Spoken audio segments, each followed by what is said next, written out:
We are here this evening in Bangalore with the German ambassador to India and Bhutan, Dr. Philipp Ackermann. First of all, of course, thank you very much for taking the time for this conversation. We've been, I guess, working together already for more than 3 years, but most of the time when we meet, it's a very structured and scheduled meeting with discussions and keynotes. And so I'm very grateful that this time we have a little bit more time to actually have a conversation about our experiences in India over the last 3 years, in my case 5 years, but you've already been, of course, to India, I think from 2006 to 2009. 7 to 10, actually. 7 to 10, so it was very close. So seven to 10. So one of the things that come to mind when we speak about India is, of course, the speed in which things are changing. So for the last 3 years, but also maybe looking back to 2007-10, what strikes you most as the thing that has changed in India since then?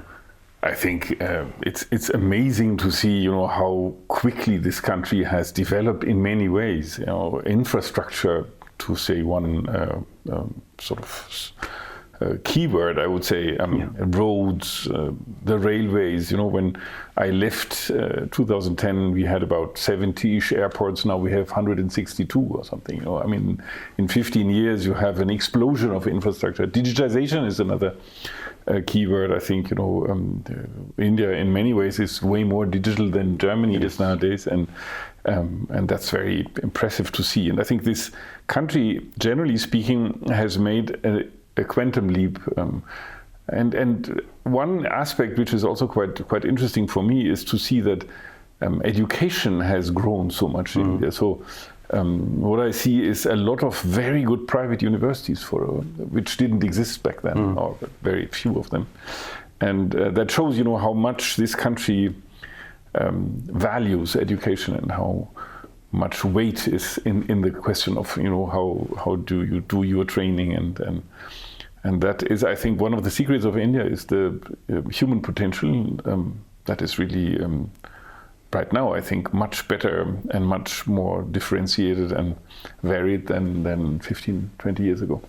Yeah, absolutely. And I think I arrived in India first time in 94, 95, and I vividly remember arriving in Mumbai at that time in the middle of the night, 2 o'clock, and then you spent endless time at immigration.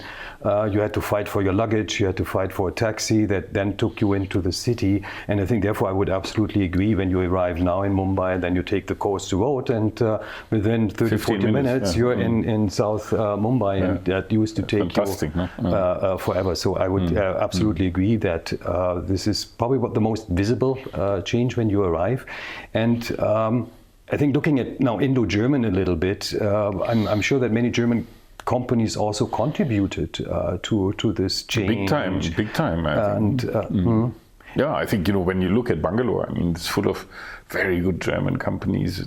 They have all their R&D here.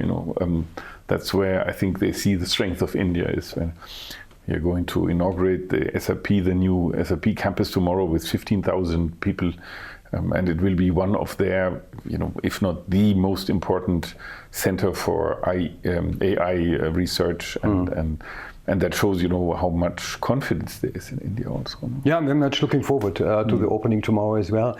What I'm asking myself sometimes is that contribution of the German industries, or German companies in general, of Germany, if you wish, in India, is it actually also noticed by the Indian government, by society, that there is so much actually happening between the two countries, and that there's a huge contribution when it comes to infrastructure, but also beyond, obviously, development of technology, innovation. You already mentioned education. Is that noticed?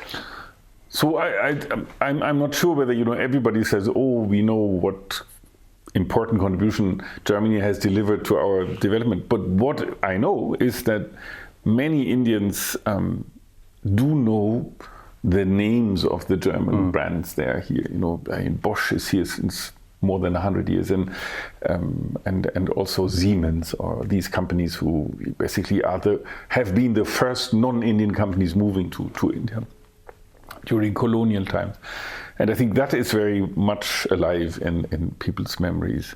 When it comes to education, there is one phenomenon that is really the most striking of all, in a way, is that, in in a period of 10, 12 years, the numbers of Indian students going to Germany has grown 10 times or something. So we have now 50,000 Indian students in Germany, the biggest non-German group in Germany. And that shows that, you know, the education system and the partnerships of institutions like Max Planck research institutions with their Indian counterparts have, you know, contributed to a awareness when it comes to what education, in particular higher education, means in Germany.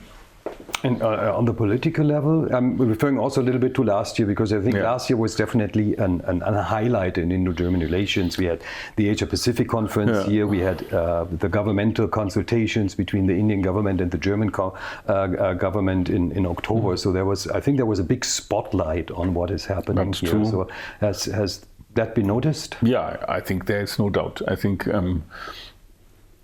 we have every other year we have these intergovernmental consultations, and we did that last year in a way that, you know, the very big and extremely important Asia-Pacific conference of the German business community took place at the same time. So it was attended by very high-ranking teams, and the Prime Minister himself, as well as the Federal Chancellor, held speeches at this venue. I think German business stands in high regard in India, and people are really very much aware of you know, the qualities of German business, the trustworthiness, the commitment, long-term commitment, the ingenuity, the you know, the inventing, the congeniality in many ways, so that people feel about German engineering is basically the best engineering there is in the world. Sometimes I feel the Indians have a better image of Germany than the Germans have of their own country. Yeah, that's very true. We are very self-critical, and maybe that's the difference between India and Germany. That we are very and sometimes probably too critical about what we're doing and where we stand. And I mean, if you look at the numbers, the German business takes a big interest in India. You already mentioned all the companies that are here, that are growing.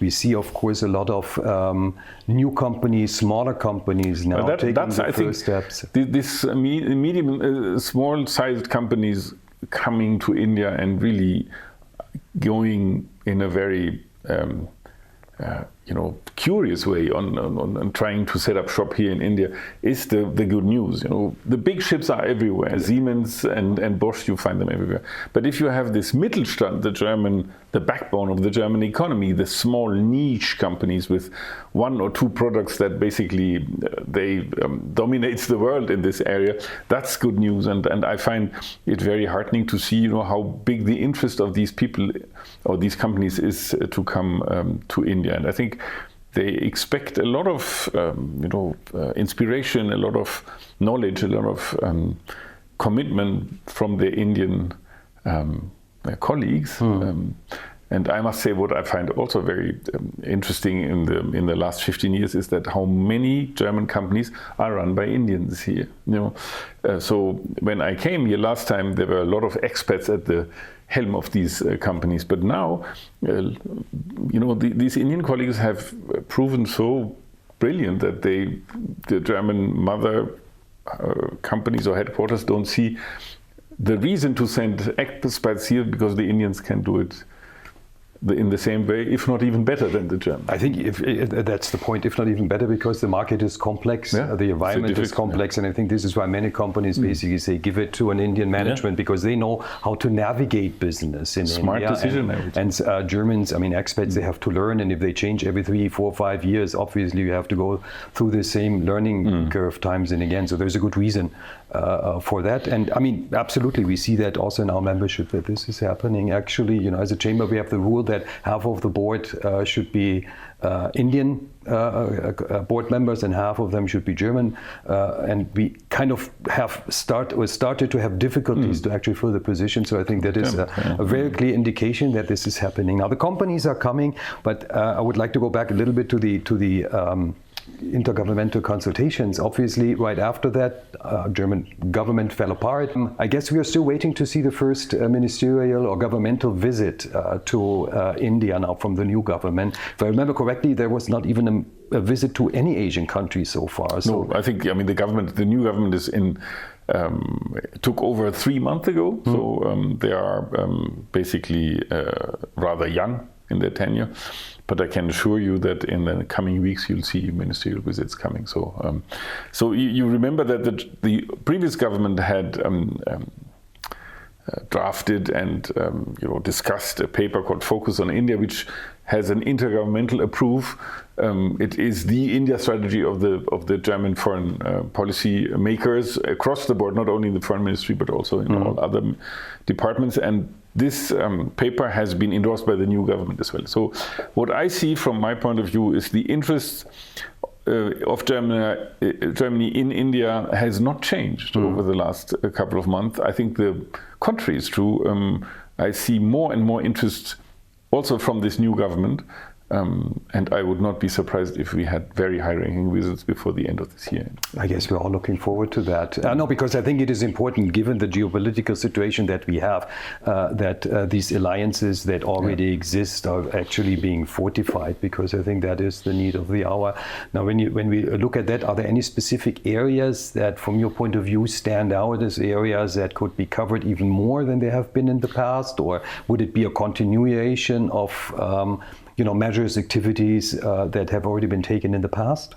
So I think it's no secret that business and the business context between India and Germany are keystone, one of the big pillars on which this relationship rests. And I think the new government is, like the old one, trying to encourage German companies to come to India. That has to do with the specificities we talked about a couple of minutes ago, but it has also to do with China very clearly. The diversification is at stake. People want to diversify and trying to avoid putting all the eggs in one basket, to say it this way. I would say there are two areas where we see increase and more differentiated approach. One is defense cooperation. So we see more and more private companies from Germany looking at India, trying to come to India to work together with the Indian companies, also private companies in the defense sector. I mean, everybody talks about this submarine deal, which is not yet done, but hopefully soon. We'll keep our fingers crossed. But also smaller projects or high technological defense production. I think that's an area where we have been very slow over the last couple of years, and that is accelerating big time. And the other area where I see more structured approach and also going up in numbers is migration. So what we need in Germany is skilled labor, and India has proven to be a very, very good country for that. We have concluded with the Indian government this migration and mobility agreement, and we want to make sure, together with the Indian government, center and states, that this migration happens in a fair and legal way. And we want to basically recruit more Indians in many, many areas of the German professional life.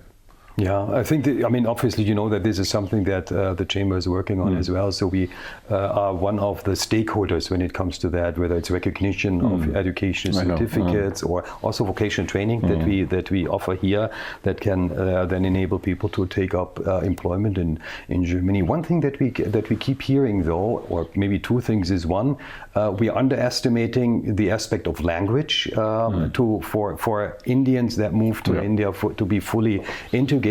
And the other one is the intercultural aspect that it sometimes can be an issue. Yeah. And that is something I think we discussed before a little bit, or we talked about before, is also, do we know enough actually about India in Germany? Do we understand India and Indians sufficiently to make sure that we are